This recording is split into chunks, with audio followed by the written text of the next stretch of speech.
법무부 장관 나와주시죠.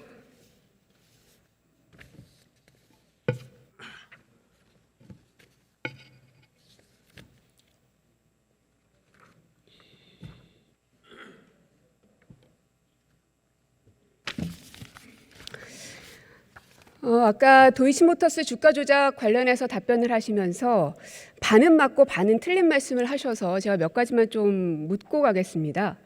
그러니까 한마디로 뭐 길게 말씀을 하셨긴 한데 결국은 문재인 정부 때 수사를 했는데 아무것도 안 나왔다. 뭐 이건가요? 수사에서 범죄 혐의가 드러난 사람들을 기소해서 재판 중이죠. 근데 왜 문재인 정부를 계속 거론하시면서 말씀하셨잖아요. 그 의미가 뭔가요? 거기에 관해서 현재 지금까지 김건희 여사에 대해서 수사가 진행 중이지만 집중적으로 수사가 2년 가까이 문재인 정부의 선발한 검사들과 그리고 70년 동안 한 번도 안 썼던 수사지휘권까지 발동하면서 무리하게 수사했다라는 점, 그러니까 충분한 수사가 상당 부분 이루어졌다는 점을 말씀드린 겁니다. 많이 했던 얘기죠. 네, 역시나 반은 맞고 또 반은 틀리네요. 그래서 제가 구체적인 사안을 좀 짚어드릴 텐데요. 말씀하신 것처럼 문재인 정부 때 수사가 이루어지긴 했습니다. 2020년 4월에 고발이 있었죠. 최강욱, 황희석 등에 의해서. 그리고 20년 9월에 수사에 착수했습니다. 그리고 10월에 추미애 장관이 수사 지휘권을 발동을 했죠. 뭐 갑자기 뜬금없이 한 건 아니고요. 윤석열 검찰총장에게 수사팀으로부터 보고를 받거나 지휘 감독을 하지 말고 결과만 보고받으라는 취지로 수사 지휘권을 발동을 했습니다. 그리고 나서는 2021년 3월에 윤석열 검찰총장은 사퇴를 하죠. 이 모든 기간은 문재인 정부 시절이 맞습니다. 그런데 참 이상하리만치 20년 4월에 고발이 됐는데 21년 3월에 검찰총장 사퇴할 때까지 수사가 진척이 없네요. 계속 말씀드릴게요. 그렇지 않습니다. 그리고 나서 윤석열 총장이 사퇴한 이후에 21년 7월부터 본격적인 수사가 진행이 됩니다. 그렇지 않습니다. 기록을 안 보시고 말씀하신 것 같은데. 7월에 금감원 압수수색 있었죠? 없었습니까? 뭐가 계속 그렇지 않습니까? 21년 7월에 금감원 압수수색 있었습니까? 없었습니까? 그 말씀이 아니고요. 그 전에 있었습니까? 수사가 없었습니까? 진행됐다는 말씀을 드린 겁니다. 질문을 그렇게 해놓으시고 제가 지금 질문 드리잖아요. 제가 답변을 드리지 21년 않습니까? 7월에 금감원 압수수색 있었습니까? 없었습니까? 그건 제가 연도는 기억 안 나는데요. 뭐 연도도 기억하지 못하시면서 모든 게 문재인 정부 시절에 다 일어났던 거라고 그렇게 단언하십니까? 21년 문재인 정부 때 아닙니까? 맞는데 아까 예. 제가 말씀드렸죠. 반은 맞고 반은 틀리다고. 그 말이 좀 윤석열 무슨 뜻인지 검찰총장과 모르겠는데요. 아직도 이해를 못하시는군요. 예. 윤석열 검찰총장이 재임하던 시기와 윤석열 총장이 사퇴한 시기 이후를 얘기해 드리는 겁니다. 모든 시기 다 문재인 정부 시절이죠. 예. 계속 말씀드릴게요. 21년 7월 대통령은 문재인이었습니다. 그리고 검찰총장은 윤석열은 아니었습니다. 맞죠? 말씀하십시오. 예. 맞습니까? 그걸 저한테 질문하실 일은 아닌 것 같고요. 말씀하십시오. 대답을 좀 하시라고요. 이해를 하시는지를 짚고 가는 겁니다. 예.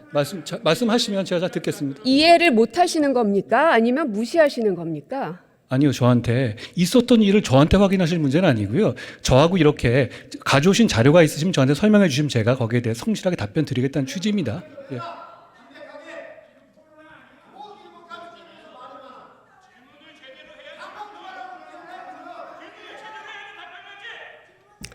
(21년 7월에) 금감원 압수수색이 있어서 관련 자료가 확보가 됐습니다. 그리고 21년 10월에 도이치모터스 본사가 압수수색됐죠.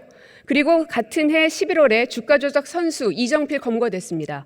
그리고 21년 12월 권오수 회장 구속 기소됐습니다. 사실관계 모르시면 가서 뉴스 한번 확인해 보시고요. 이 모든 것들은 다 문재인 정부의 시기에 있었습니다. 그러나 그 기준은 윤석열이란 사람이 검찰총장으로 있었던 때와 없었던 때가 구분된다는 말씀을 드리는 겁니다. 그게 어떻게 반은 제가 맞고 반은 지금까지 틀리다는 말씀드리는 이 팩트들에 대해서 틀린 사실이 있습니까? 거죠? 사실관계를 저한테 이 질문 할 거라고 미리 확인하지 말씀하신 것도 못하시니까 아닌데 말씀 제가 못하시고요. 날짜를 미리 파악하고 온 건 아니지 않습니까? 네네. 맞겠죠? 그러면 나중에 한번 파악해 보시고요. 알겠습니다. 혹시나 거짓이 있으면 저도 고발하시죠. 뭐 언론 보도된 것이니까 그게 뭐 거짓이겠습니까? 예.